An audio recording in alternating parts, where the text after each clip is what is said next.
At sa mga oras na ito, makakapiling po natin ang tagapagsalita ni Vice President Leni Robredo, si Madam Georgina Hernandez. Madam Georgina, magandang hapon. Welcome po sa QRT.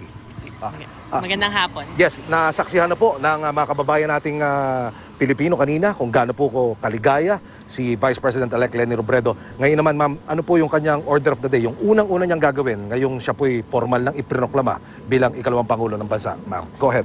Ngayon pong siya'y naproklama na, mayroong mga ilang pagpupulong sa loob sa kanyang core group upang mapag-aralan kung ano ho ang istruktura ng opisina ng pangalawang Pangulo at mapag-aralan kung ano mga maaari niyang gawin bilang isang pangalawang Pangulo na may kinalaman sa kanyang mga advokasya tulad ng pagtulong sa mga mahihirap, pagsisigurado na ang mga programa ng pamahalaan ay nakakarating ng tama sa tamang panahon at mahusay na ipaparating ang mga programa sa mga nangangailangan. Madam, please pakikwento mo naman sa amin dahil kayo po ay kasama mula kanina ni Vice President Leni. Ano po yung kanyang mood bago kayo magtungo at tumulak dito sa House of Representatives hanggang sa kayo po'y makapasok at manatili doon sa loob ng isang silid? Go ahead. Simula ho kaninang umaga, lubos ang kanyang kaligayahan dahil napakatagal po nating hinintay na magkaroon ng opisyal na desisyon at parati rin pong sinasabi ni Vice President-elect Robredo na ayaw niyang pangunahan ang magiging opisyal na resulta ng eleksyon. At ngayong araw ho, pinal at formal nang inihayag na siya nga ho ang Vice President-elect ng ating bayan at talagang nagagalak po siya at ibinabahagi po niya ang kanyang ligaya sa lahat ng mga tumulong dahil nagsimula po siya na halos hindi kilala ng karamihan pero dahil po sa tulong ng mga ordinaryong mga mamamayan ay nandito ho siya ngayon at kaya sinimulan natin ang araw sa isang misa ng pagpapasalamat upang siguraduhin na makapagsama-sama ang mga supporter na simula pa lang noong siya ay 1% ay talagang nagbigay na ho ng buong-buong suporta sa kanya. Madam Georgina, na-monitor po namin sa ilang ulat ayon doon sa panayam kay President-elect Rodrigo Duterte na hindi po niya napaprioritize yung pagbibigay ng posisyon kay Vice President-elect Leni dahil may inaasikaso pa ho siyang ibang appointments. Ano po masasabi ng kampo ni Madam Leni? Una sa lahat, nauunawaan ho yan ni Vice President-elect Leni Robredo.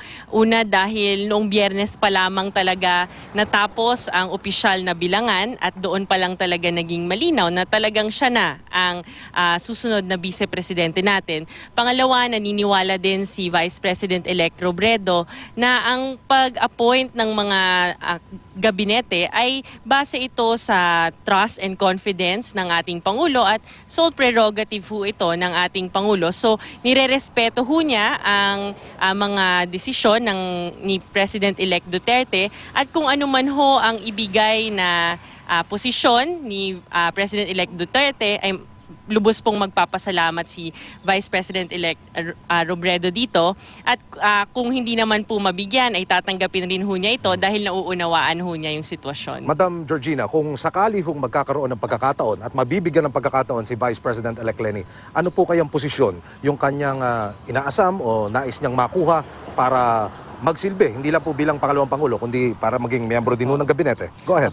Wala hong partikular na ahensya na nababanggit si Vice President-elect Robredo dahil para sa kanya ho ay decision ho yan ni President-elect Duterte. Pero anumang posisyon ang maibigay sa kanya, nagnanais siya na ituloy ang kanyang advokasya na magkaroon ng participatory governance o yung tinatawag natin na aktibong pakikibahagi ng mga ordinaryong mamamayan sa mga pagdidesisyon at pagpaplano sa ating pamahalaan at gusto rin niyang masiguro na ang iba't ibang mga programa ng iba't ibang ahensya na may kinalaman sa mga tulong para sa mga mahihirap na pamilya at pamayanan ay maipatupad at maiparating sa taong bayan sa tamang paraan at sa tamang panahon. Madam Georgina, sasamantalayin din ho namin itong pagkakataon na ito. Habang isinasagawa po ng mababa at mataas na kapulangan ng Kongreso yung proklamasyon kay Vice President-elect Leni kanina, meron pong press conference na isinagawa naman sa Senado na di umano, nagpresent ho sila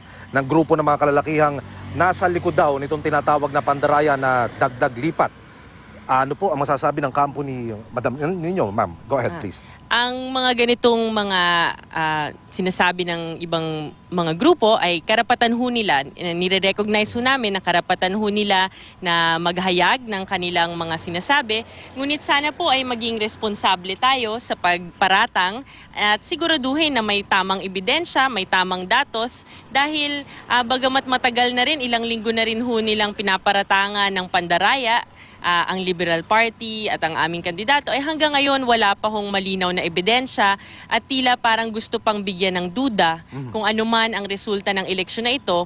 At ang aming panawagan sana ho ay maging responsable tayo sa ating mga paratang dahil may epekto ho ito hindi lamang po kay Vice President-elect Duterte, kay Vice President-elect Robredo, ngunit sa buo pong sambayanan, sa ating buong bansa. Dahil gusto ho natin na tayo ay makapaghilom na, makapag-move on na at makapagsimula ang transisyon sa susunod na administrasyon. Pasado alas 4 ng hapon, Madam Georgina, formal na natapos yung proclamation. Pagbabaho niya doon sa entablado, sino ho ba ang unang tumawag at bumati sa kanya mula ho dito sa... go ahead, halos lahat ho ng mga kasamahan niya sa Kamara. Nakita ho natin na nilapitan ho siya. Halos lahat naman ho ng nandyan kanina sa floor ay mga kaibigan ho niya bilang isang kongresista rin. Pero nakita ho natin yung kanyang 3 anak kasama niya simula ng paglapit sa entablado hanggang sa pagbaba. Si Aika, si Trisha at si Jillian ay palagi niyang kasama dahil mahalaga po sa kanya na sumusuporta at kaagapay niya ang kanyang pamilya. Ano po ang opisyal na pahayag ng Liberal Party dito po sa formal na pag-proclaim kay Vice President Leni, tsaka siya po ay maninilbihan bilang ikalawang Pangulo ni President-elect Duterte, ma'am? Go ahead. Opo. Sa ngayon ho ay hindi pa ho natin naririnig ang opisyal na pahayag ng Liberal Party at hindi po ako yung tamang tao para magsalita para sa kanila. So mahalaga rin pong makausap po natin sila nang malaman kung ano po ang kanilang pahayag sa mga nagaganap ngayon. Doon ho sa mga fans ni Vice President Leni, meron ho bang scheduled victory party o tapos na ho? Ano ba ang bala ko ng grupo ninyo? Sa ngayon ho ay magkakaroon ho ng victory party pero wala pa hong mga detalye sa ngayon. Pero alalahanin po natin ang lubos na pasasalamat, taos-puso pong pagbibigay-pugay sa lahat po ng mga siya makakarating sa kung nasaan siya ngayon, kung di dahil sa tulong ng bawat ordinaryong volunteer, bawat ordinaryong Pilipino na nagsakripisyo dahil nagsimula siyang hindi kilala ng marami. Pero ngayon naririto siya, nakatanggap ng mahigit sa 14 million na votes at isa itong patunay na mayroon tayong bagong pag-asa sa ating bansa ngayon at sana ito ay ating tanggapin at yakapin bilang isang nagkakaisang bansa. Mga kapuso, ang tagapagsalita ni Vice President-elect Leni Robredo, si Madam Georgina Hernandez. Ma'am, maraming salamat po. Magandang hapon and congratulations.